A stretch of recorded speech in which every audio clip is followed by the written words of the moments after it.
మహమ్మాయ మరణం 5వ రోజున నామకరణోత్సవం జరిగింది. బాలునికి సిద్ధార్థుడనే పేరును నిర్ణయించారు. అతని వంశనామం గౌతమ.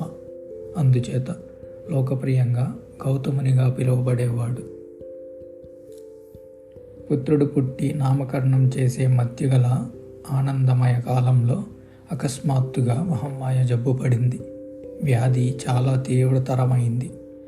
తన అంతిమ గడియలు సమీపించినవని గుర్తిరిగిన మహమ్మాయ శుద్ధోదనుణ్ణి, ప్రజాపతిని తన శయ్య పక్కకు పిలిచి, అసిధుని దివ్యవాక్కు ఫలిస్తుంది అని నాకు గట్టి నమ్మకం ఉంది.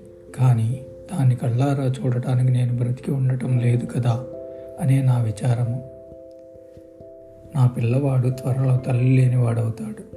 నేను పోయిన తరువాత నా పిల్లవాడిని జాగ్రత్తగా పెంచుతారో, సరిగ్గా చూస్తారో, అతన్ని ఉన్నత భవిష్యత్తుకు అనుగుణమైన పద్ధతిలో పెంచుతారో లేదో అనే చింత నాకు లేసమాత్రమైనా లేదు.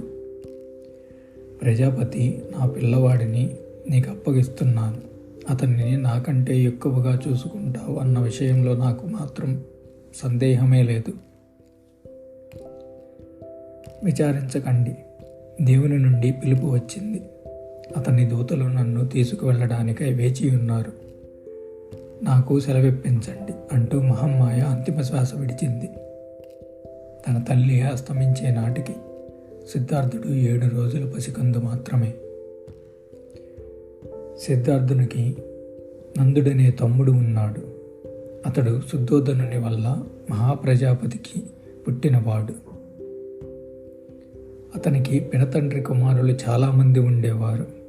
ఒక పినతండ్రి అయిన శుక్లోదనుని కుమారులు మహానాముడు, అనురుద్ధుడు.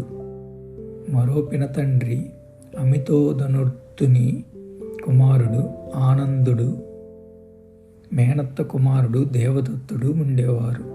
సిద్ధార్థ కంటే మహానాముడు పెద్దవాడు, ఆనందుడు చిన్నవాడు. వారి సహచర్యంలో సిద్ధార్థుడు పెరిగి పెద్దవాడయ్యాడు.